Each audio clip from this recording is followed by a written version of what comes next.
ان کے سینے اپنے انوار کے گنجینے بنا، ان کے دل اپنی یاد کا مخزن بنا، ان کی زبانیں اپنے ذکر سے آشنا فرما، ان کے چہرے حیا اور وفا کے نور سے منور فرما، ان کی دنیا آراستہ فرما، ان کی عاقبت باعظمت فرما، انہیں اپنی بارگاہ اور اپنے محبوب کی بارگاہ میں الہ العالمین اعزاز پذیرائی دے کر انہیں عظمتوں کا تاج عطا فرما۔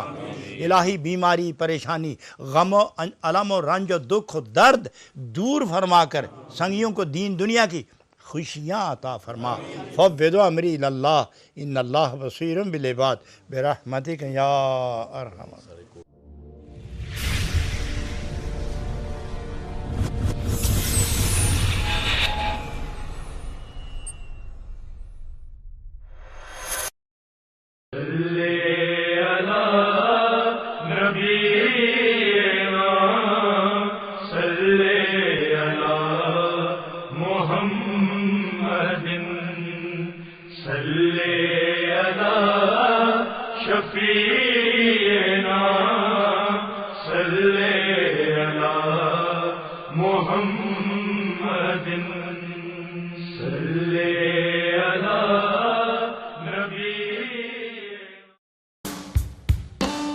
UK Plastics Limited, cash and carry and wholesale. We specialize in plumbing, tiles, bathrooms, UPVC window manufacturers, supplier and drainage manufacturer, wallpapers, paints and claddings. Special offers at all branches: Aston, Walsall, Smethwick, Dudley. Telephone 0121 4481 530. مٹھائیوں کے قدردانوں اور شوقینوں کے لیے خوشخبری، مشتاق sweets کی Buffalo ملک سے تیار کی گئی خالص دیسی گھی کی لذیذ مٹھائیوں کی 3 آؤٹلیٹس، جن میں کوالیفائڈ شیفز تازہ مٹھائیوں کی بے شمار ویرائٹی تیار کرتے ہیں۔ ہماری اسپیشلٹی بفلو ملک برفی ہو، خاص کریمی رس ملائی یا پھر تازہ دیسی مکھن، آپ کچھ بھی لے جائیے، ضرور پسند کریں گے۔ 102 ایلم راک روڈ سالٹ لے، 143 لوزیلز روڈ ہینڈسورتھ اور 554 کاونٹری روڈ اسمال ہیتھ۔ مشتاق سویٹس، نام ہی کافی ہے۔